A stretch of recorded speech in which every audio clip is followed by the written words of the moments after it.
Ok, bon, c'est midi et demi, je pense qu'on va commencer gentiment. On a déjà À pas mal l'heure. de personnes connectées, donc du coup, le temps qu'on fasse une petite introduction, ça va permettre aux autres de nous rejoindre. Donc, tout d'abord, bienvenue à tout le monde, bienvenue Mathieu à ce premier webinaire Les experts viennent à vous. Donc, première session qui va être orientée digital marketing. Donc, en tant que juste brève introduction par rapport à nous, pour ceux qui ne nous connaîtraient pas encore, Ampersand World est depuis 10 ans un cabinet de consulting actif dans le recrutement et le coaching carrière. Donc, on va être actif pour vous accompagner dans les secteurs notamment des matières premières, mais aussi le digital, vu qu'on est là aujourd'hui, que ce soit en Europe, en Afrique et au Moyen-Orient. Donc, c'est justement grâce au digital qu'on a connu notre invité du jour, Mathieu Nadal, qui va nous parler du marketing digital et l'importance aujourd'hui, parce que c'est vrai que c'est un savoir-faire qui est très important, quelle que soit finalement l'entreprise dans laquelle on travaille. Et on va se focaliser aujourd'hui sur un sujet particulier, parce que forcément, c'est très, très large. Donc, la stratégie du Sherpa. Donc, moi, je ne vais pas vous en parler, Mathieu le fera beaucoup mieux que moi. Et tout simplement, avant de lui laisser la parole, je précise simplement pour toutes les personnes qui ont des questions, n'hésitez pas à les écrire, que ce soit dans le chat ou dans la petite box Q&R que vous avez en bas de votre écran dans la barre d'outils. Et on va en sélectionner quelques-unes à la fin pour y répondre. Donc voilà, je laisse la parole à Mathieu pour se présenter rapidement. Et puis ensuite, on se laisse guider dans ta présentation. Voilà. Bonjour à toutes et à tous. Merci Fanny, merci pour cette superbe introduction. Je suis très honoré d'être présent pour ce premier webinaire, en direct développé donc par Ampersand World. Avant de me présenter, je vais déjà vous demander, est-ce que vous m'entendez bien? Est-ce que vous me voyez bien? Est-ce que vous pouvez répondre dans le chat qui est là donc, pour converser? Mettez-moi juste un bon yes pour être là et pour être présent. Voilà, super Sandra, merci. Merci Jérémy, merci Rebecca. Merci Albert. Et puis dites-nous d'où vous êtes, si vous êtes de Genève, si vous êtes voilà, de la région et dans quel secteur vous êtes. C'est toujours intéressant de pouvoir échanger ensemble. De Genève, yes, Genève. Ah ben superbe, Genève est très représentée là aujourd'hui. Abidjan, Genève, Private Equity, super, superbe. Genève aussi. Eh ben écoutez, c'est vraiment avec grand plaisir que je vois que j'ai affaire à des jeunes voix. On entend très bien. Merci Bruno. Merci à vous toutes et à tous. Donc je me présente, je suis Mathieu Nadal, fondateur du groupe Web Media Communication, qui est un groupe de communication digitale et coach digital et marketing. J'accompagne des entrepreneurs depuis 20 ans et notamment, j'ai eu le plaisir et l'honneur d'accompagner Ampersand World dans son développement. C'est pour ça que je suis là aujourd'hui. Des gens de Madrid et de Paris.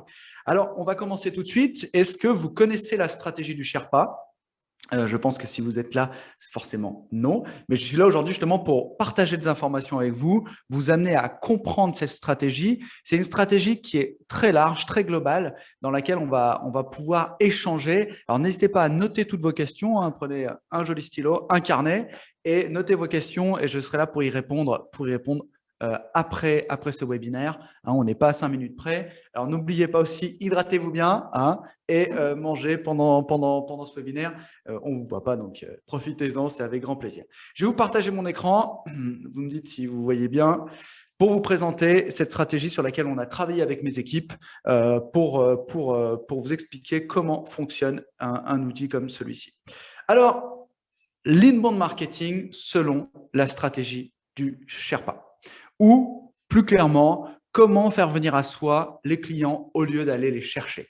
Je sens que déjà, il y a un intérêt fort en vous, hein, puisque au quotidien, les équipes commerciales, les entrepreneurs comme vous êtes, souvent, le challenge qu'on a au quotidien, c'est d'aller chercher ses clients. Et la stratégie du Sherpa nous permet de créer un écosystème vous permettant d'aller faire venir à vous ces clients. D'accord? Pourquoi ces clients? Pourquoi il y a un intérêt de faire venir à vous un client ou un prospect? On va voir toute la stratégie dans son ensemble, mais quel est l'intérêt premier? L'intérêt premier, quand quelqu'un vient vous voir, il est dans une attente. D'accord? Et il est en forme de demande. Quand vous allez démarcher un client, ce n'est pas la même. Vous le voyez au quotidien. Quand vous allez chercher un client, il va falloir que vous aligniez avec vos concurrents. Forcément, vous allez devoir définir une stratégie différente. Aujourd'hui, la stratégie du Sherpa vous permet de dicter vos règles. Et je vous propose qu'on commence dès à présent avec cette première stratégie. Alors, comment est-ce que ça fonctionne? Déjà, on va mettre un constat en place. On va établir le constat. La nécessaire fin du harcèlement médiatique. Pourquoi? Parce qu'aujourd'hui, le outbound marketing et non pas le inbound marketing, ça fonctionne de la façon suivante. Vous utilisez peut-être un call center pour créer des appels répétitifs et largement inutiles. Quand on prend les ratios, vous rentrez dans un outil permettant pas forcément de transformer votre base comme vous le souhaitez. Les annonces presse, souvent aléatoires, surtout si vous êtes dans un domaine économique ou un domaine de pointe comme vous.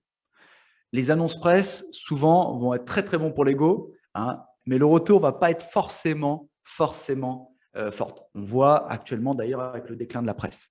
Mais si vous travaillez de manière ciblée, vous allez certainement pouvoir attracter à vous une audience et une image. Là, on parle vraiment de pouvoir générer des leads et pouvoir faire en sorte que ces leads se transforment. Okay? Créer des clubs égocentriques d'utilisateurs. Alors, avoir un club, c'est intéressant, d'accord, mais il faut le faire vivre.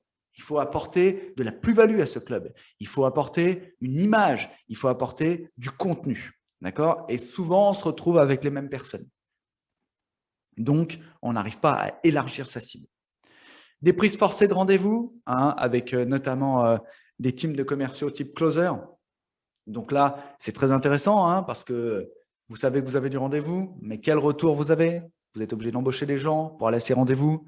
Et le fait de créer du flux, ça ne veut pas dire que vous allez créer du leads et de la vente. D'accord? La participation historique à des salons sans ROI. Alors, les salons, on sait ce que c'est. Alors, actuellement, il n'y en a pas beaucoup, quoique on en développe de plus en plus de manière virtuelle. Mais c'est très intéressant pour créer du contact. Maintenant, quand vous arrivez à la fin du salon, souvent, vous vous rendez compte que vous avez fait quelques échanges, mais vous n'avez pas fait des grosses ventes. D'accord? Donc, le coût du salon, l'investissement, généralement, ça vous amène à réfléchir à 2 fois quand vous voulez y retourner l'année d'après. Le marketing direct non désiré et non adressé. D'accord? Tout le monde a reçu dans sa boîte aux lettres du marketing direct. Et des emailing intrusifs. Okay? Donc, l'emailing intrusif, si vous ouvrez votre boîte mail maintenant, vous allez voir qu'il y a 80% d'emailing qui ne vous concernent pas, qui ne sont pas finalement adressés, qui ne sont pas adressés à votre personne en tant que cible. D'accord? Donc, ça, c'est vraiment important de comprendre quand vous allez faire une campagne emailing, vous n'allez pas toucher forcément votre cible, donc vous allez vous faire bloquer par les fournisseurs d'accès et vous allez descendre dans la note qui vous est attribuée. Et donc, forcément, le taux d'ouverture sera de moins en moins efficace. D'accord? Donc, voilà pourquoi j'appelle ça la nécessaire fin du harcèlement médiatique. On continue. Révoltez-vous contre la dictature des besoins. Voici venu le temps de l'inbound marketing, selon la stratégie du Sherpa. On a vraiment travaillé en inversant les pôles. Et vous allez voir que vous allez apprendre quelque chose d'intéressant. Faire venir à soi les clients au lieu d'aller les chercher. Pourquoi est-ce que c'est un intérêt? Je reprends ce que je vous ai dit tout à l'heure.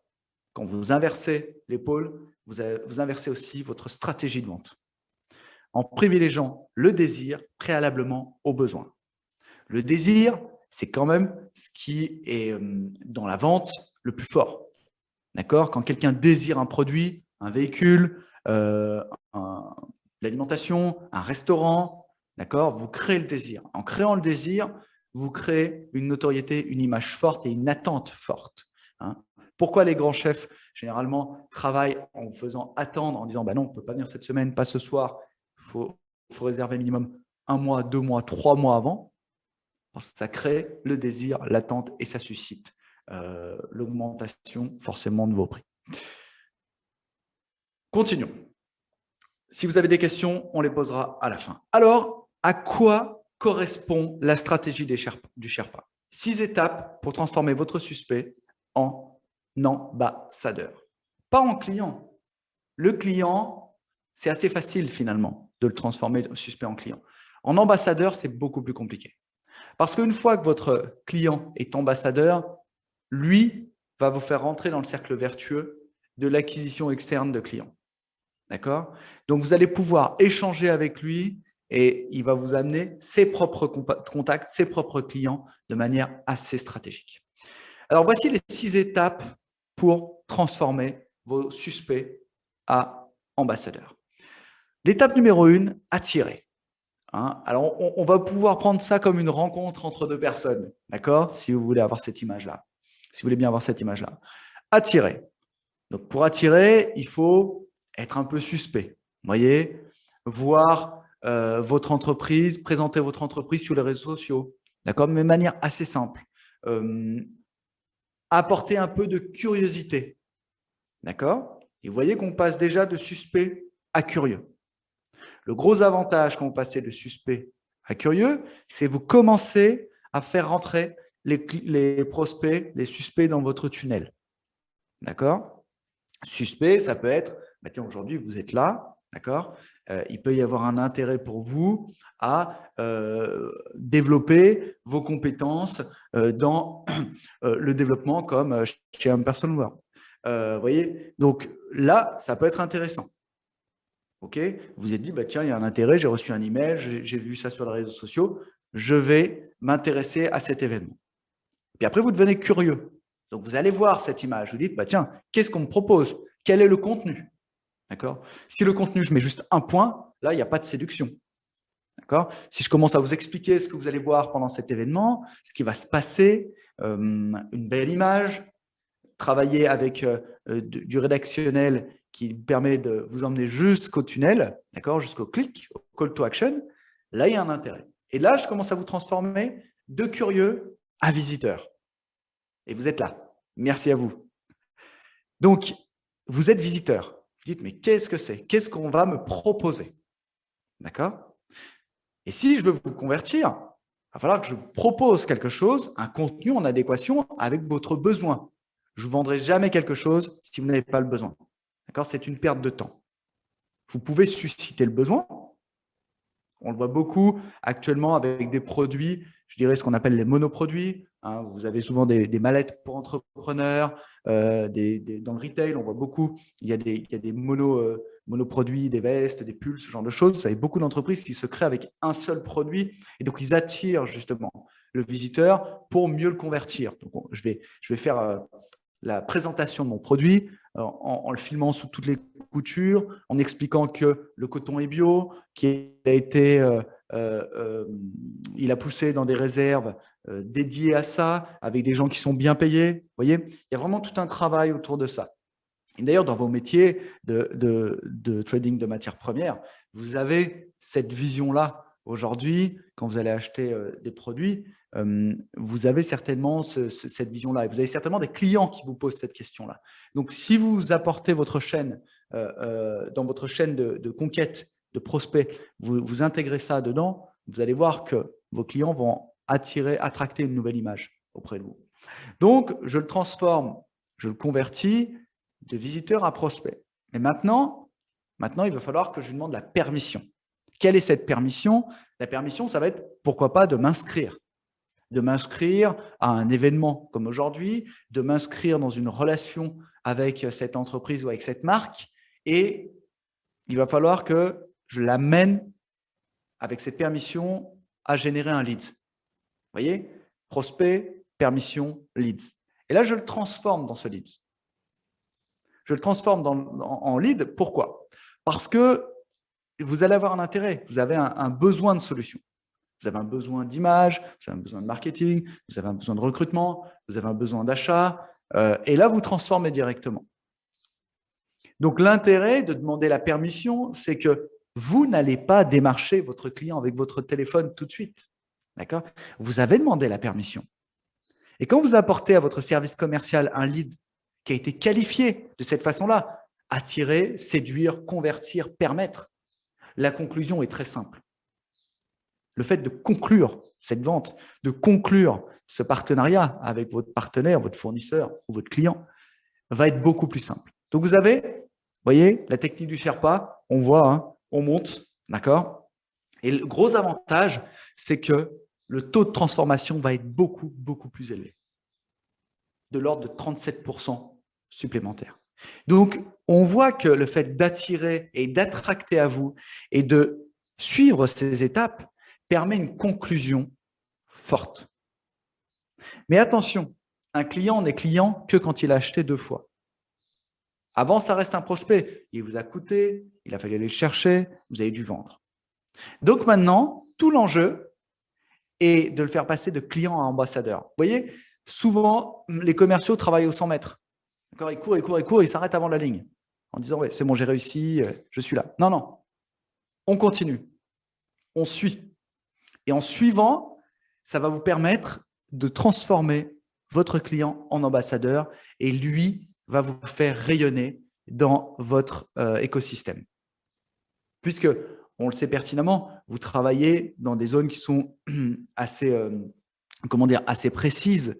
Vous avez un écosystème dans votre business qui est les gens se connaissent assez bien. Donc, l'idée, c'est de créer de la nouveauté en attirant par ces 6 étapes des prospects et en leur faisant comprendre que vous avez une vision. Et cette vision-là, ça va vous permettre vraiment de développer votre activité. D'accord? N'hésitez pas à poser des questions dans le chat, hein, j'y répondrai à la fin. Alors, maintenant, on va rentrer dans chaque élément. Hein. Rentrer dans chaque élément, l'intérêt, ça va être de vous apporter un maximum de contenu. N'hésitez pas à noter ce contenu-là. Et bien sûr, je serai avec grand plaisir que je vous le partagerai en Personal World qui vous le partagera. Donc, comment attirer?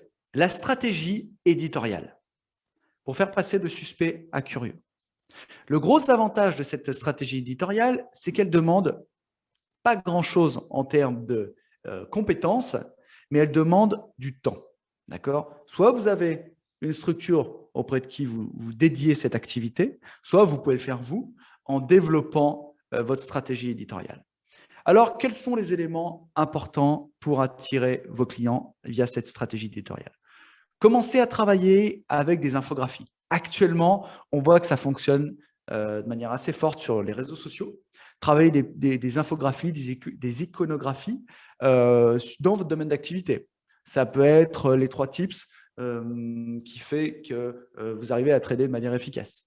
Ça peut être le conseil de la semaine sur une matière première. Vous voyez, on peut vraiment travailler sur des éléments de cette façon-là. Travaillez bien sûr vos photos, art et films. Alors, petit conseil par rapport à ça, n'allez pas chercher la première photo sur Internet. Hein. Ça peut vous coûter jusqu'à 2 500 $ par semaine par photo. Donc, allez sur des outils qui sont des outils professionnels. Vous en avez plein. Hein. Je suis affilié avec personne, mais je sais que Shutterstock est assez efficace. Voilà, vous en avez plein qui fonctionnent assez bien et qui sont libres de droit. D'accord? Ça vous évitera d'avoir des mésaventures. J'ai eu beaucoup de clients qui ont eu ce genre de mésaventures. Après, pour retravailler, c'est compliqué. Travaillez, n'hésitez pas aussi à proposer des livres et des e-books sur vos spécialités. Ça fonctionne vraiment, vraiment bien. Pourquoi est-ce que ça a un intérêt? Déjà, ça va vous crédibiliser dans votre activité, sur votre business.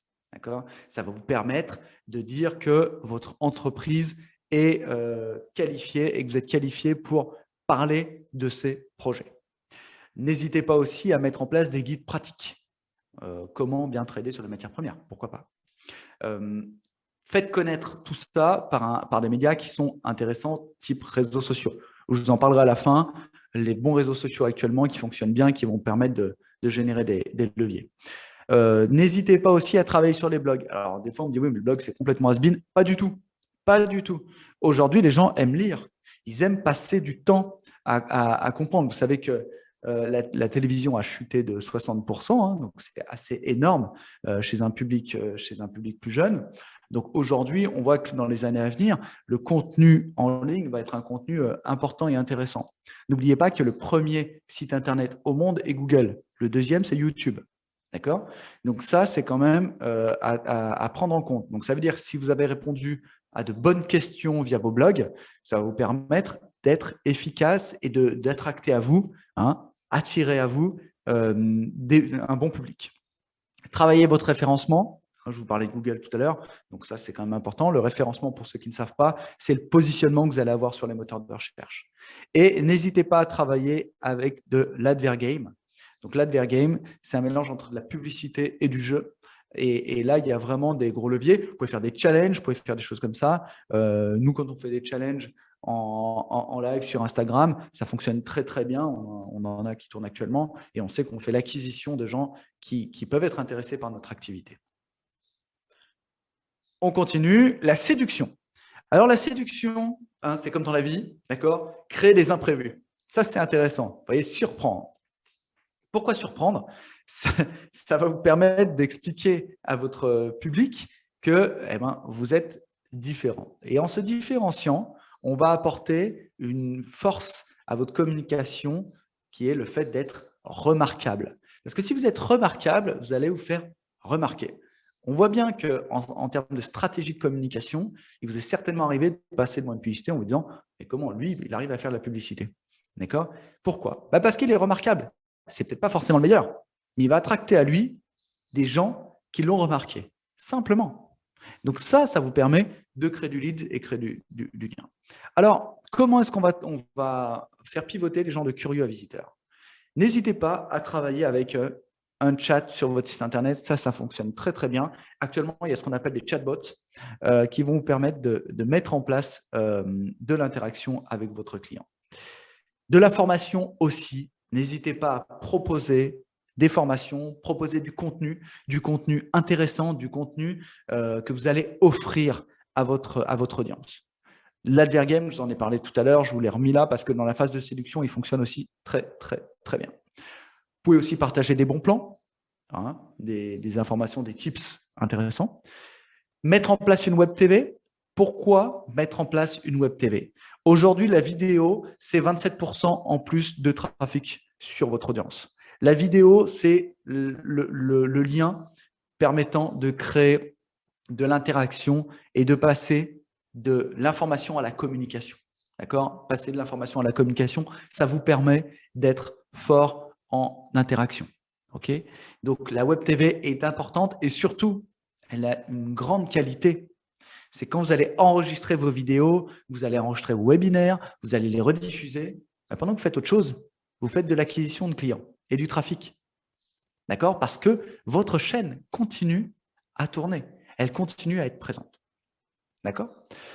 Les réseaux sociaux aussi. Donc ça, c'est un super levier. Je vous en parlerai dans la séduction, je vous en parlerai à la fin. Et bien sûr, pourquoi pas travailler sur des rubriques différenciantes, remarquables, comme la rubrique « Étonnez-moi », où vous allez créer de l'interaction dans la séduction. D'accord? Donc là, on passe de curieux à visiteur. Là, la personne se dit, elle vous a vu en vidéo, elle a vu, si vous n'aimez pas vous prendre vous en vidéo, travailler avec ce qu'on appelle des vidéos whiteboard. Ça se fait beaucoup dans le B2B, ça le fait beaucoup dans le business, des vidéos d'interaction, des vidéos d'intérêt pour votre public. Et vous allez voir que vous allez créer du contenu.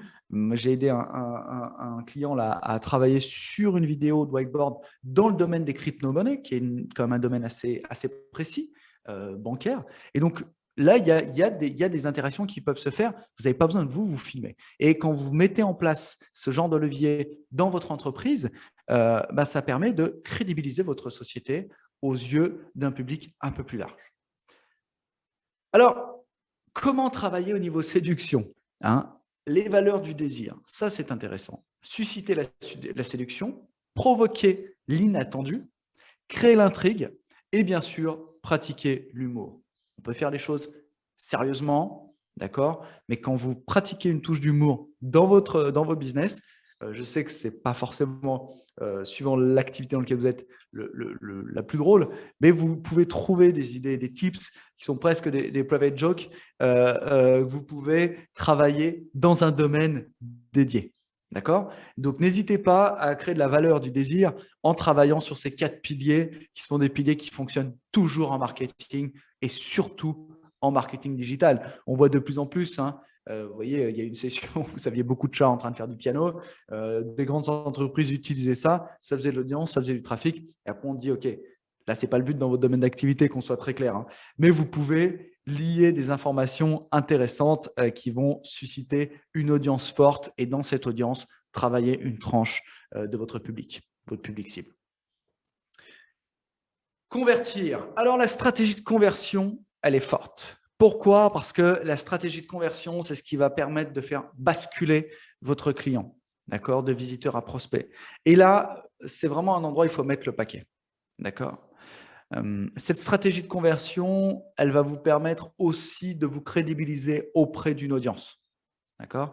Puisque si vous avez bien suivi ce que je vous expliquais jusqu'à maintenant, l'objectif étant de créer de l'audience. Et c'est dans cette audience-là que vous allez avoir une tranche qui va se détacher de l'audience pour devenir des visiteurs. D'accord? Vous n'aurez jamais 100% de votre audience qui va devenir visiteurs, prospects et clients, puis ambassadeurs. Jamais. Vous aurez certainement une partie de votre audience et c'est ça l'objectif, c'est de travailler sur cette partie-là. Alors, comment allons-nous procéder pour faire passer de visiteurs à prospects? C'est très simple. On va travailler avec ce qu'on appelle une stratégie d'appât. Une stratégie d'appât, hein, si vous prenez les gens qui travaillent la terre, simplement vous allez semer. Vous allez semer sur les réseaux sociaux, vous allez semer dans le web et vous allez semer dans l'écosystème digital. En semant, vous allez avoir une audience de plus en plus forte. D'accord? Et sur chaque audience cible, vous allez dédier une stratégie pour générer des leads avec cette audience. Bien sûr, il faut que cette audience ait un intérêt pour votre business. Ne pas perdre de vue l'objectif. Vous ne faites pas du contenu juste pour expliquer que ce que vous faites, c'est beau. D'accord? C'est bon pour l'ego, mais ce n'est pas bon pour le business. L'objectif, je vous le rappelle, c'est de transformer des prospects en leads, vous permettant de générer du business derrière. Donc, dans chaque tranche de votre audience, vous allez pouvoir développer une activité forte. N'hésitez pas à travailler des landing pages dédiées. Alors, pour ceux qui ne savent pas ce que c'est, ça va être une page d'acquisition dédiée à votre business. Okay, si vous cherchez un lead dans le trading des matières premières, donc il va falloir faire une page d'acquisition dédiée à ce business. Et donc, moi, si je suis intéressé par votre solution, il faut que j'arrive dans une page qui me parle uniquement de votre solution et pas de ce que vous avez fait la semaine dernière. Ça ne m'intéresse pas. D'accord? Donc, ça, vous m'en avez peut-être parlé avant pour m'attirer. Okay, maintenant, c'est le moment de la conversion. Donc, simplement, une belle page de landing page, ce qu'on pourrait même appeler une page de vente, une page d'acquisition, dans laquelle vous allez avoir des éléments de réassurance, vous allez avoir du contenu, vous allez avoir des images mettant en valeur votre activité. Et on ne sort pas de cette page de vente. On ne sort pas de cette page de conversion. Bien aussi mettre en place les avis et les commentaires. Vous savez que c'est nécessaire maintenant sur Internet. Alors, je sais que vous avez tous en tête des avis, des commentaires pour les restaurateurs. Hein. Et ben, dans le business, ça marche de plus en plus comme ça. On est souvent mandaté par des entreprises pour faire de la e-réputation, pour travailler sur leur e-réputation et leur image, pour pouvoir développer des avis positifs. Donc, il y a toute une stratégie autour de ça pour valoriser cette action et cette activité. Bien mettre aussi les call to action en place. Donc, ce sont des boutons dans lesquels vous allez pouvoir renvoyer votre prospect vers un formulaire. Ne l'oubliez pas, les coordonnées, c'est le principal atout de ce genre d'outil. Définir une data forte. Pourquoi pas faire un formulaire un peu plus pointu, hein, pas juste avec nom, adresse, contact. D'accord? Faire un formulaire avec du contenu intéressant. Quelle est la taille de votre entreprise? Quel est votre besoin? Et là, vous pouvez aussi, pourquoi pas, mettre des touches d'humour. Okay, ça peut être vraiment intéressant de commencer à créer du lien à cet endroit avec votre prospect. Mettre de la PLV interactive. Alors, qu'est-ce qu'on va appeler de la PLV interactive? Je l'appelle comme ça pour que ce soit plus clair hein, pour vous. Hein. La PLV interactive, ça va être simplement de l'image dédiée à votre activité sur votre site internet ou sur votre page de vente. D'accord? Mais il faut la rendre un peu plus digitale, un peu plus forte. Vous pouvez mettre pourquoi pas des QR codes dessus, vous pouvez mettre pourquoi pas de la vidéo, vous pouvez mettre pourquoi pas bien sûr des images avec des liens avec votre activité. Donc, on peut faire vraiment ce qu'on veut dessus. À cet endroit-là, il y a un outil qui est plus fort que le e-book. Il n'y a pas de terme pour ça, mais moi, je l'appelle livre blanc.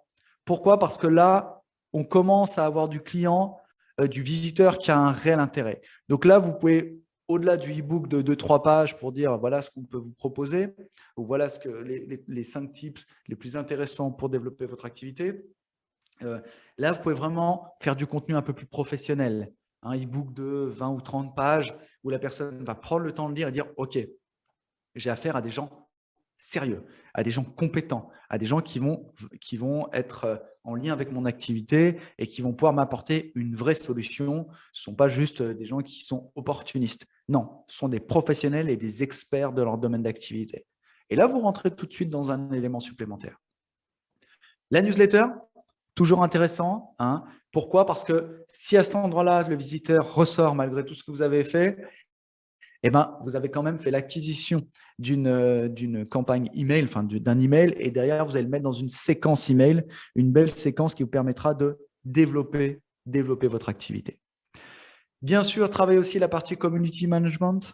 Pourquoi? Parce que souvent, on a tendance à mettre une image simplement ou une vidéo et à ne pas répondre aux commentaires. Déjà, je vais vous donner une information intéressante. Si vous utilisez les réseaux sociaux à titre professionnel, hein, mettez, quand vous postez quelque chose, remettez en commentaire le titre de ce que vous avez fait. Pourquoi? Parce que ça va commencer à créer de l'engagement auprès des réseaux sociaux, auprès de Facebook, auprès d'Instagram, auprès de Clubhouse, pour ceux qui sont présents sur ce nouveau réseau social. Et donc, vous allez pouvoir créer de l'engagement et de l'intérêt. OK? Voilà, maintenant, vous avez fait passer votre visiteur à prospect. Qu'est-ce qu'on va faire? On va le convertir. Donc, comment le convertir? Simplement, on va lancer lancement d'un livre en B2C, génération de leads. Je vous parlais d'un livre blanc. Je vous fais un focus là-dessus parce que c'est intéressant et je sais que dans votre domaine d'activité, vous êtes des gens avec une forte domaine d'expertise. Hein. Donc, c'est intéressant de l'écrire. Et vous allez voir que souvent, on n'ose pas écrire ce genre de choses. On se dit, bah, oh non, mais qui va s'intéresser à mon livre blanc, hein? C'est un peu le syndrome de l'imposteur. Alors qu'il y a beaucoup de gens qui seraient intéressés par votre livre blanc. On a un client qui a écrit un livre blanc il y a 2 ans et cette année, il a fait une vente extraordinaire. Il est dans le domaine des logiciels.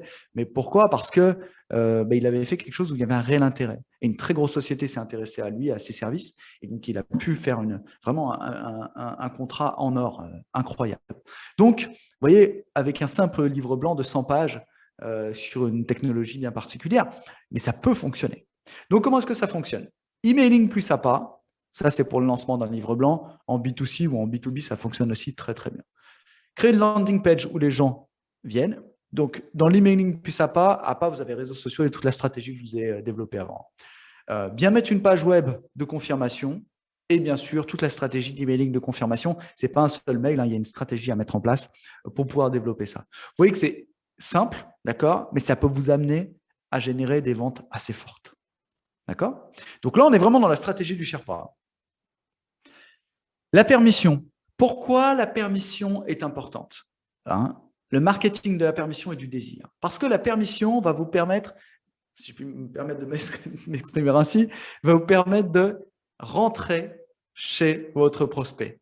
Rentrer dans la vision de votre prospect et de s'intégrer à sa vision. Alors, n'hésitez pas à évangéliser votre public via des webinars. Pourquoi le webinar est intéressant? C'est que vous voyez, là, il est quoi? Il est 13 h. Voilà, vous êtes devant votre ordinateur, vous êtes en train de manger un sandwich et on est en train de partager des informations intéressantes. On est en train de partager des informations qui sont même primordiales pour vous, je l'espère.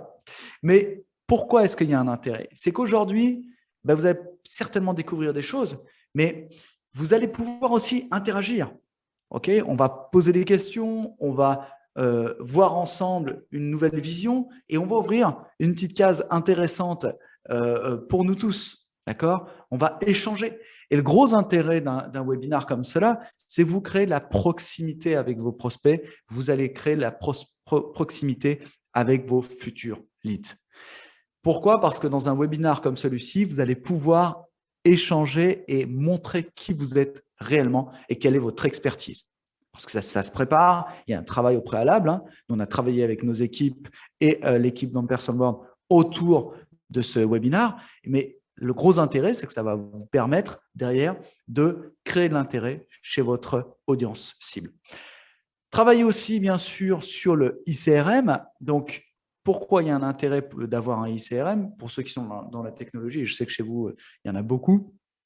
L'intérêt, ça va être forcément de centraliser vos datas. Hein, ça, vous le savez, la centralisation de vos datas va vous permettre après, derrière, de suivre votre prospect et de voir d'où il vient, combien de fois il est allé sur vos réseaux sociaux, combien de fois il a ouvert vos emailing et s'il a été transformé. D'accord? Et quand il a été transformé, de voir au bout de combien de relances d'email il a été transformé, au bout de combien de posts il a été transformé. C'est d'avoir une vision et vraiment une araignée digitale sur le développement de votre prospect qui est passé à vente. Alors, bien sûr, on retrouve à cet endroit-là toujours les réseaux sociaux. Hein. Vous avez vu, on les a depuis le début et on va terminer avec. Donc, pour les gens qui se disent que ça ne fonctionne pas, je peux vous dire que c'est très, très, très efficace et redoutable. Créer des événements probatifs aussi, bien sûr. Hein. Ça vous permet de continuer à garder le lien. Créer des actions auprès des influenceurs. Alors, même dans le B2B, un influenceur, ça peut être un partenaire qui a une audience, d'accord? Parce qu'on voit toujours l'influenceur, d'accord, en train de se prendre en photo à Dubaï. C'est pas du tout ça, d'accord? Dans le B2B, vous allez pouvoir travailler avec des partenaires qui vont devenir vos influenceurs et vous allez pouvoir être un influenceur de vos partenaires. Et là, il y a quelque chose d'intéressant à développer. En travaillant sur ce levier-là, vous allez créer du win-win. Alors souvent, hein, dans le B2B, on travaille en silo hein, pour pas montrer aux voisins ce qu'on fait. Mais aujourd'hui, si on éclate cette bulle-là, je peux vous dire que le fait de travailler en partenariat, ça va vous permettre d'ouvrir des audiences beaucoup plus fortes et de créer un win-win, un gagnant-gagnant. D'ailleurs, pendant cette année, les gens qui ont travaillé avec cette méthodologie ont eu des succès forts et un fort développement de leur chiffre d'affaires. Créer, pourquoi pas, des petits déjeuners débats. Ça fonctionne toujours très bien. D'accord? Vous rentrez dans l'écosystème, dans la sphère de votre prospect, voire presque la sphère privée, hein, puisque le petit déjeuner, généralement, c'est en famille. Mais vous pouvez rentrer dans cet élément et bien sûr, continuer via votre web TV à évangéliser votre public, votre audience via des vidéos. Alors, quelle plateforme vidéo? On pose souvent la question. Vous en avez beaucoup. Moi, je suis un peu classique. Hein, je travaille avec la numéro 1, qui est YouTube, puisque c'est le deuxième moteur de recherche au monde. Alors, il n'y a pas de secret. Hein. Si vous voulez que vos vidéos soient une belle audience, moi, j'ai une chaîne YouTube. Pour faire grimper l'audience, je peux vous dire que ce n'est pas facile, mais il y a des trucs, il y a des astuces permettant de développer, mais le premier élément fort, c'est le contenu. D'avoir 100 vues sur une vidéo, ce n'est pas grave.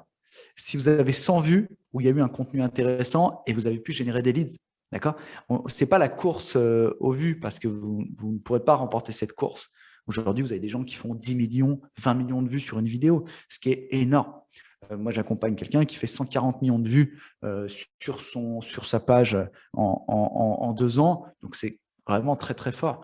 Donc, vous ne pouvez pas vous positionner en face de ce genre de public et ce n'est pas du tout votre envie et votre ambition.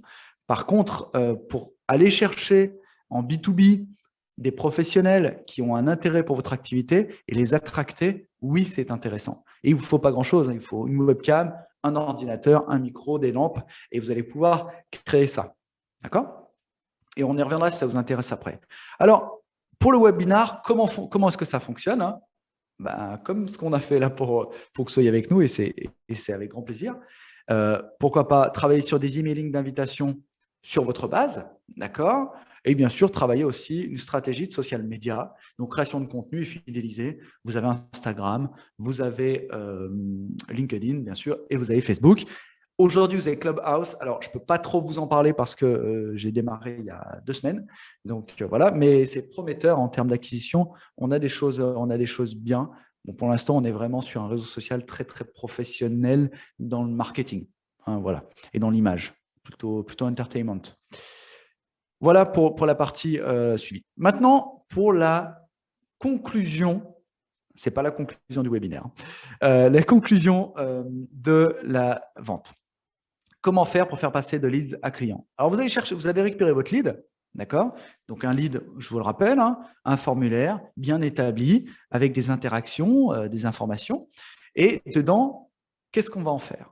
Alors, pour ceux qui connaissent, ceux qui sont dans le B2B, vous avez, et pour les commerciaux surtout, vous avez souvent un outil qui va vous permettre de récupérer ce lead et de le faire rentrer dans une piste, d'accord, avec un pipeline, avec, pourquoi pas, des relances en ce qu'on appelle en marketing automation.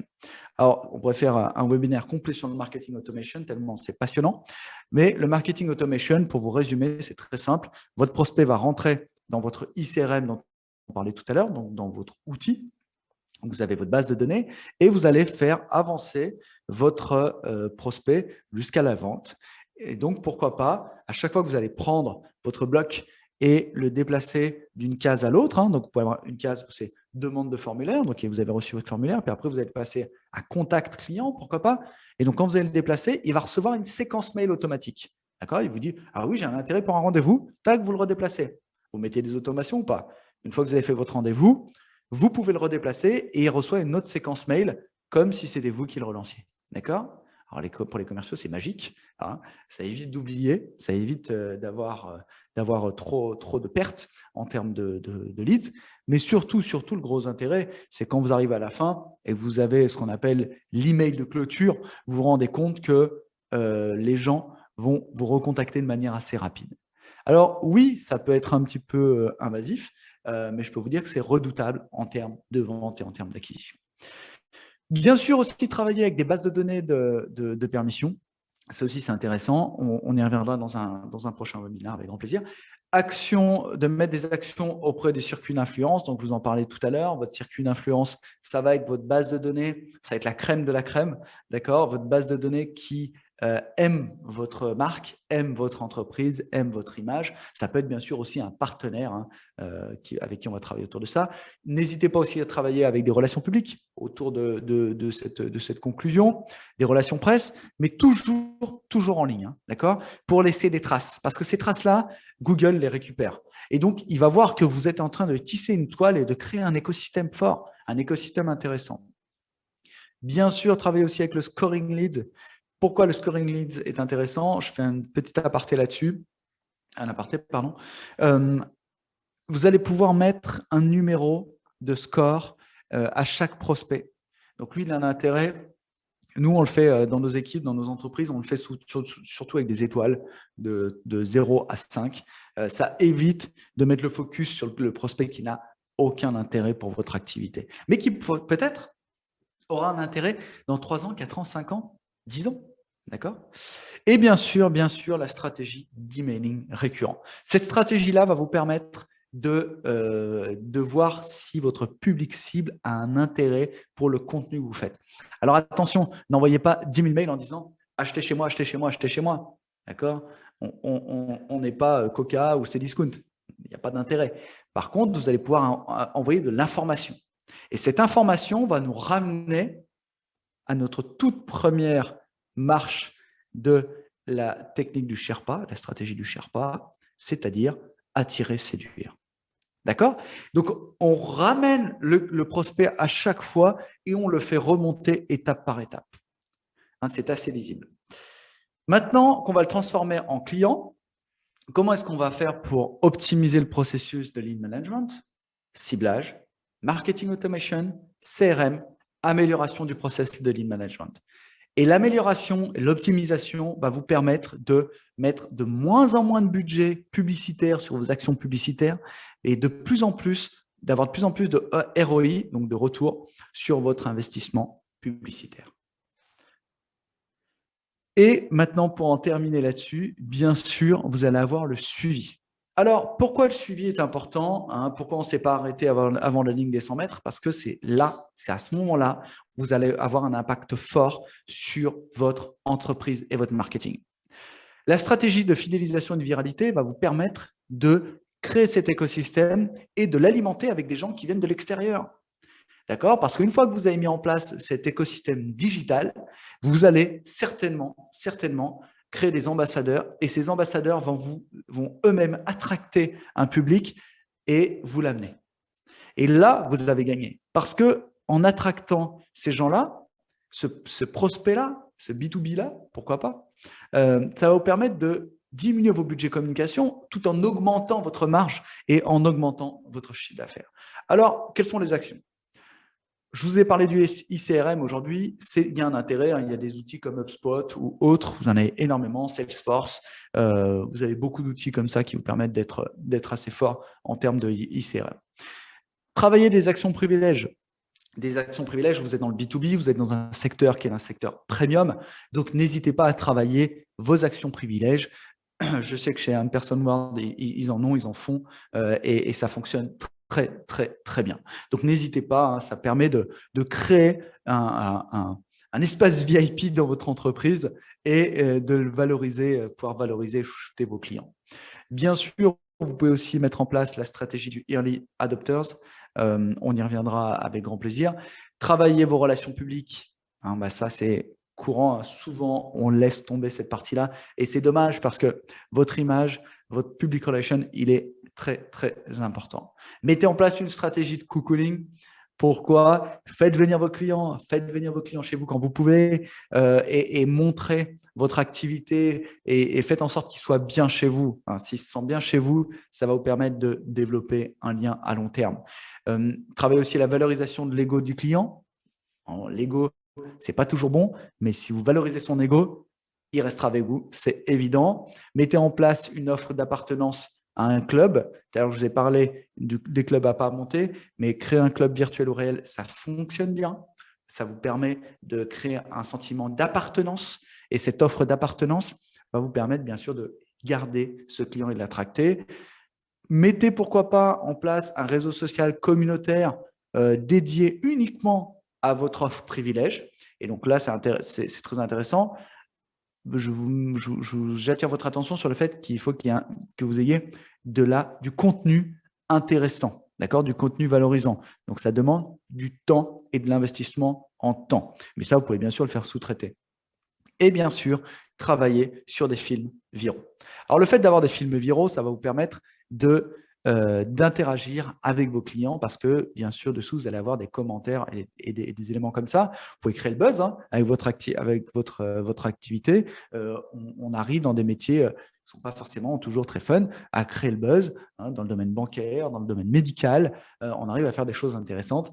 Alors, un bon buzz, hein, pas un bad buzz, donc faites pas n'importe quoi non plus, mais ça vous permet de créer de l'image autour de votre entreprise et de développer cette image de manière assez forte.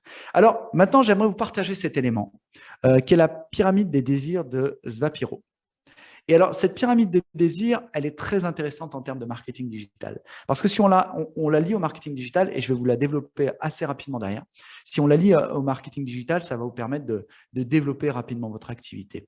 Je vais accélérer un peu parce que je sais qu'il y en a qui reprennent le travail après. Alors, le bas, le socle de cette pyramide, c'est le désir d'inattendu. D'accord? Si vous faites quelque chose de complètement inattendu, vous allez dire, mais hop, mon attention est attirée. Donc, ça fonctionne très bien. Créer de l'émotion derrière. Derrière cet inattendu, vous créez de l'émotion. On sait que le lien d'émotion, il est important et il est palpable, même derrière une webcam. Créer un désir de partage aussi. D'accord? Si tu as aimé ma vidéo, partage. Pourquoi est-ce qu'ils vous disent ça à chaque fois? Parce qu'en cliquant sur le lien partage, ça crée une émotion, un peu de dopamine, d'accord? Et ça permet aux gens de se dire « Ok, j'ai fait quelque chose de bien dans ma journée ». Ça paraît fou, mais ça fonctionne comme ça. Le désir d'appartenance à une communauté. Hein, vous êtes là aujourd'hui, vous êtes sur un webinaire, vous êtes peut-être concurrent, vous êtes peut-être amis, mais on est dans cette communauté pendant cette heure où on développe nos compétences à chacun. Et bien sûr, le désir de la valorisation de soi. Alors, on est vraiment sur une autre pyramide, hein, parce que tout le monde, je pense, connaît la pyramide de Maslow, mais là, on est vraiment sur une pyramide de désir. Et en travaillant cette pyramide de désir, comme vous allez le voir, moi, je l'ai dédié à votre contenu, qui est un contenu vraiment marketing, et je l'ai mis à un type de communication digitale spécifique. Alors, le désir d'inattendu, ça va être une stratégie éditoriale, d'accord, pour un meilleur référencement. Ça, c'est intéressant, parce qu'on vous attend, on ne vous attend pas à l'endroit où vous allez être, d'accord. Première page de Google, vous êtes là, avec votre produit, boum, on se dit, intéressant. Le désir d'émotion. Création de campagnes soulignant la dimension émotionnelle de la marque. Aujourd'hui, on ne vous vend pas une voiture, on vous vend l'émotion qu'elle vous procure quand vous êtes au volant. D'accord? On ne va pas vous vendre non plus un restaurant, un fast-food, ne va pas vous vendre le produit en lui-même. D'accord? Il va vous vendre l'émotion que vous avez en le mangeant. D'accord? Donc, toute cette partie-là, elle est importante dans votre image et dans votre acquisition. Le désir de partage, donc la rédaction d'articles sous forme de témoignages, de storytelling, de success story. Les gens adorent parler d'eux. Si vous allez les interviewer, leur parler, leur demander de parler d'eux, ça fonctionne, ça cartonne. Et bien sûr, ils vont pouvoir partager leur information. Le désir d'appartenance, création d'un réseau social communautaire, illustration de la vision grégaire de la marque, reward policy et politique de la récompense, ça fonctionne très, très, très, très bien. Et bien sûr, le désir de la valorisation de soi, interview de clients devenus souvent de grands témoins lors de manifestations, invitations, clubs d'experts, offre de prise de parole. Mettez vos clients en avant. Hein. La stratégie du cocooning, vraiment travailler autour de ces éléments-là. Et pour en terminer, les amis, voilà, c'est désormais par l'offre que l'on suscite la demande et non l'inverse. J'aimerais que vous gardiez cette phrase en mémoire parce qu'elle est vraiment très intéressante. C'est désormais par l'offre que l'on suscite la demande. Voilà, je vais arrêter de partager mon écran et maintenant, si vous êtes d'accord, je vais répondre à vos questions en espérant que ça vous a plu. Alors, première question de Fanny. Pardon, j'ai commencé par la question parce que je vois une question, je ne sais pas si tu la vois. Oui, je l'ai vu aussi. On nous demande s'il y a des outils pour travailler son relationnel client. Alors, est-ce qu'on pourrait juste, je sais qu'elle, ce serait intéressant juste de préciser le relationnel client. Qu'est-ce que vous entendez par relationnel client? Est-ce que vous entendez le lien personnel qu'on peut avoir ou plutôt travailler le relationnel en termes d'acquisition digitale? Est-ce que vous pourriez juste me préciser, ce serait super. Si vous avez d'autres questions, hein, c'est avec grand plaisir, n'hésitez pas. Vous avez le Q&A, vous avez le conversé. Hein. Déjà, est-ce que ça vous a plu? Est-ce que vous avez appris des choses intéressantes? Ah, merci Claude, c'est toujours un plaisir. On est là vraiment pour partager des informations, hein, partager des moments superbes. Merci beaucoup, merveilleux, je prends, avec grand plaisir. Alors, je vais répondre, hein, je ne sais pas si vous êtes encore avec nous. Merci beaucoup. Pour le relationnel client, l'outil pour moi qui est le mieux, c'est le webinar. Vraiment parce que, vous voyez, on peut interagir, on peut créer des émotions directes, on peut vraiment partager des choses intéressantes. Donc, pour moi, c'est vraiment l'outil le plus fort. Maintenant, en termes de relationnel client 100% digital, il y a des outils comme des chatbots qui vous permettent d'être en interaction avec votre public et de pouvoir préécrire des réponses et bien sûr de finir par un lead. Voilà. Pourriez-vous partager la présentation? Oui, c'est avec grand plaisir. Je vais l'envoyer directement à Fanny qui vous partagera les informations. C'est avec vraiment grand plaisir. On est là pour ça, pour échanger. Y a-t-il d'autres questions? N'hésitez pas. On voit qu'on a encore beaucoup de monde. Donc, on a réussi à garder tout le monde à l'heure de midi. Alors, j'espère que vous n'aviez pas trop faim et que vous avez des informations. Est-ce que, Fanny, tu avais peut-être des questions parce que je sais qu'on nous a posé des questions avant sur LinkedIn, donc je vais y répondre. Exactement, donc je vais profiter de les poser maintenant. Comment est-ce que, parce que là on parle justement de prospects, etc., comment est-ce qu'on va savoir qu'on va pouvoir construire une audience vraiment fiable finalement et qu'il y a vraiment un intérêt pour l'activité qu'on propose en fait? Extra, super. Merci pour cette question. Alors, comment voir son audience est fiable? Alors, je vais vous donner un truc imparable. Quand vous avez une audience et une data, si vous faites une campagne emailing et vous voyez qu'au bout de 2 campagnes, vous avez un taux d'ouverture en dessous de 10%, vous pouvez dire que votre audience, elle n'est pas du tout adaptée et que votre data, elle a mal été générée. D'accord? Deuxième élément de comparaison qui peut être intéressant pour vous, c'est de voir quand vous postez une publicité sur les réseaux sociaux ou un post simplement. Vous mettez en avant un post. Souvent, amusez-vous à faire le tour. Vous savez, des gens qui ont beaucoup de gens qui les suivent, qui ont, on va dire, 30, 40, 50 000.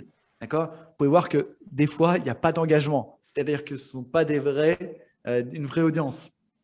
Donc, si vous postez votre contenu et que vous n'avez personne qui met juste un like, pouvez vous dire que votre audience n'est pas forcément adaptée ou que le développement n'a pas été bien fait, donc il faut la retravailler. Ok, merci en tout cas pour ces informations. C'est vrai que des fois, on a peut-être tendance à diffuser dans quelques entreprises que ce soit. Et finalement, c'est que si ça n'atteint pas la bonne cible, eh ben, ça ne sert pas à grand-chose. C'est peut-être des efforts pour rien qu'il faudrait remettre en place du mieux possible. Exactement. Et du coup, peut-être que certaines personnes se posent aussi la question ici, parce qu'ils viennent d'industries complètement différentes. Comment est-ce que concrètement, ils vont utiliser cette technique du Sherpa dans leur business à eux? Ah, alors ça, c'est vraiment intéressant. Effectivement, j'aime bien cette question parce qu'on se dit toujours, OK, c'est bon, j'ai compris grosso modo ce qu'on me propose. Comment l'utiliser, cette technique du Sherpa? Il faut que vous visualisiez l'audience. D'accord? C'est le Graal. L'audience, c'est le Graal. Quand on vend de la publicité à la télé, quand on vend un média, quel qu'il soit, on vend une audience. On ne vend pas le produit, on vend uniquement l'audience. D'accord? Quand vous allez faire une publicité sur bilan, vous allez avoir une audience d'entrepreneurs, de chefs d'entreprise. Quand vous allez faire une publicité à la TV, vous allez avoir une audience beaucoup plus large. Et suivant les tranches horaires, vous allez avoir telle ou telle audience. Alors, pour la technique du Sherpa, ça fonctionne comme ça. La première chose à faire, c'est de définir votre contenu. D'accord? Ce sur quoi je vais communiquer. Il faut que vous voyez vous-même comme un média à part entière. Soyez votre propre média. Mettez en place cette vision-là. Et en mettant en place cette vision-là, ça va vous permettre d'aller chercher des clients et des prospects qui vont se dire « il y a un intérêt et je rentre dans cette audience-là ». Et donc, définissez une stratégie comme si vous étiez un rédacteur en chef. Donc, OK, je vais faire une publication tel jour, telle heure, telle date. Je vais écrire un article autour de mon activité de la banque. Et il y a un intérêt. Les taux remontent, les taux descendent. Et comme ça, on crée une audience. Et ça, c'est la première marche. Et une fois que vous avez mis le pied dans l'engrenage, vous allez voir qu'il y a des gens qui vont venir. Vous allez attracter les gens, quoi qu'il arrive. Et pour l'instant, vous n'allez pas vous poser la question, c'est la bonne audience, c'est pas la bonne audience. Attractez une audience. Une fois qu'elle est faite et que vous commencez à avoir une certaine notoriété, vous allez dire, OK, là, je peux commencer à tailler dans mon audience. Mais le but, c'est toujours pareil, hein, c'est l'action qui va faire que vous allez attirer et attracter ce nouveau public, cette nouvelle audience. Ok, super. Écoute, je profite d'une nouvelle question qui est arrivée entre-temps sur notre chat. Donc Maxime qui nous demande, une fois un ambassadeur acquis, est-ce qu'il faut continuer de le séduire ou est-ce qu'il est suffisamment séduit pour qu'on puisse se concentrer sur développer une nouvelle audience? Alors, merci Maxime, parce que c'est toujours la question qu'on se pose. Et je pense qu'on fait tous l'erreur en tant qu'entrepreneur ou en étant en relation avec des clients, de se dire « Ah, il est sympa, on a créé un super lien et tout. » Et puis d'un coup, on voit que la personne s'éloigne. D'accord? Eh bien non, il faut continuer à la séduire. Parce que ce sera toujours beaucoup, beaucoup moins cher et beaucoup plus simple de continuer à garder ce lien que de travailler pour aller chercher ce nouveau lien. Et qu'est-ce qui se passe souvent dans les entreprises? C'est que on se détache trop facilement des gens parce qu'on se dit c'est acquis. Vous savez, c'est un peu comme dans une relation amoureuse. Hein. Si on se détache en disant c'est fait, c'est bon, non, ça ne fonctionne pas. D'accord? Il y a toujours un travail à faire, Maxime, autour de ça. Et donc, pour votre prospect, pour votre client, pour votre client qui est client chez vous, même s'il est là de longue date, il faut continuer sans cesse à travailler. Alors, comment faire? Mettez en place une stratégie. Si vous n'avez pas de stratégie, si vous n'avez pas de vision, je vous garantis que votre prospect, votre client, à un moment, il partira. Si vous avez une stratégie efficace, redoutable, écrite, ça va vous permettre d'avoir une audience complète. Ok. Finalement, le parallèle avec la vie privée, j'ai envie de dire, finalement, des fois, on l'oublie un petit peu et finalement, c'est simple à y penser parce que c'est la même chose. Donc, il faut entretenir la relation avec ses clients comme dans sa vie perso. C'était pour faire un parallèle. Hein. Je voulais choquer personne. Hein. Mais finalement, c'est simple. On s'en rappelle beaucoup plus facilement comme ça. C'est plus simple. Et puis, alors, je vais te poser de mon côté une dernière question. Après, s'il y en a qui en ont encore, n'hésitez pas à les poser. Là, nous, on est bien placés. On est une entreprise consulting, notamment en recrutement. Il y a peut-être d'autres personnes qui travaillent aussi dans le recrutement qui sont présents. Et du coup, il y a une question qui revient souvent, c'est tout ce qui est réseaux sociaux, par exemple. Est-ce qu'on y va ou on n'y va pas, finalement? Est-ce qu'on les Ah, utilise? Est-ce qu'on fait des campagnes? Ou est-ce qu'on garde les sites classiques que tout le monde connaît? Voilà. super. Cette question, elle revient sans cesse. Et elle revient d'autant plus que souvent on me dit j'ai une page, ça m'a ramené personne. Mais bien sûr, mais parce qu'on ne l'utilise pas. Les réseaux sociaux, il faut savoir que c'est un métier. Donc ça prend un temps de folie si vous voulez le faire bien. Ça prend vraiment beaucoup, beaucoup de temps, mais ça peut être très, très, très rentable. Il y a plus de 200 réseaux sociaux dans le monde. Hein. Donc c'est gigantesque. Bien sûr, on va se concentrer sur ceux qui permettent de générer du flux assez rapidement et ceux qui sont les plus connus. Parce que se concentrer sur un réseau social que personne ne connaît, il n'y a pas grand intérêt. Le but, c'est toujours cette audience. Alors, il faut savoir que sur les réseaux sociaux, aujourd'hui, les gens sont exposés de manière assez incroyable. J'avais fait une étude avec mes élèves il y a 2 ans sur le nombre de fois où les gens doivent être mis devant un support publicitaire pour que ça fonctionne. En 2017, on était à 4 fois. En 2018, on était à 8 fois. Et là, aujourd'hui, on est à plus de 16 fois. Donc, ça veut dire que aujourd'hui, les gens n'ont plus un seul canal de diffusion, la black box, la télé. Okay, donc, ils ont une multitude de canaux sur lesquels on va pouvoir les toucher. D'accord? Grâce auxquels on va pouvoir les toucher. Mais moi, j'aime pas Facebook, j'aime pas Instagram, j'aime pas LinkedIn. Donc, comment est-ce qu'on va me toucher? Peut-être que je serai sur Clubhouse. D'accord? Donc, on me dit, ah bah oui, mais ça fait un réseau social de plus. Peut-être que je serai sur TikTok. Donc, j'ai envie de vous dire, ça dépend de votre stratégie. Hein, pour ceux qui sont dans la banque, si je vous dis, OK, aujourd'hui, je vais investir 100 000 francs pour réussir, vous allez me dire, bah oui, mais ça dépend. D'accord? Je ne peux pas vous garantir que vous allez réussir dans la bourse. D'accord? Donc, ça, c'est pareil dans les réseaux sociaux. Ça ne veut pas dire que vous allez mettre tout votre potentiel sur Facebook, ça va fonctionner. Moi, j'ai des clients qui fonctionnent très, très bien avec YouTube. Ils ont une audience de dingue, mais ils sont focus là-dessus et ils développent leur audience uniquement là-dessus. Et donc, ça fonctionne très bien. Après, ils sont passés à Instagram, ils ont réussi à créer une audience aussi dans leur domaine d'activité. Et dans un domaine comme le consulting, dans un domaine comme la banque, aujourd'hui, on voit que la banque se rapproche de ses clients énormément en travaillant sur ce secteur-là. Là, on est en B2C, mais si on va aller chercher un client B2B, là, ça va être un peu plus compliqué. Par contre, on peut tout à fait créer une image autour d'une image de banque privée, très, très feutrée, voilà, en allant dans cet état d'esprit. Et là, vous allez faire basculer votre prospect, l'attirer et donc générer ça. Alors, pour en conclure avec cette question, je suis très bavard sur les réseaux sociaux, mais pour en conclure avec cette question-là, c'est une question qui est vraiment large. Moi, j'ai envie de dire, ça dépend les ressources que vous allez allouer à ce média-là. Si demain, je vous dis, pour trouver des clients, il faut que vous créez une télé, vous allez me dire, bah oui, mais il me faut un caméraman, il me faut… Voilà. Ben là, c'est pareil. Il vous faut des gens pour le travailler de manière professionnelle et efficace, ou alors vous allez dédier 80% de votre temps à le faire bien. Parce que si vous mettez une publication en disant « j'attends de voir ce qui se passe », ça ne fonctionnera pas. C'est vraiment un écosystème complet. Ok, on ne va pas prendre ça à la légère. Non. Et c'est vrai que ouais, tout ce qui est marketing RH, bon après c'est vrai que chez En Persona, on essaie de le mettre le plus en avant possible parce que c'est aussi là qu'on va créer l'expérience avec déjà le candidat et le client, créer l'émotion, etc. Donc c'est vrai qu'aujourd'hui, je pense que c'est important de se poser la question, en tout cas si c'est nécessaire, et de savoir justement si on a des ressources à allouer à ça aussi, parce que finalement c'est la base de tout.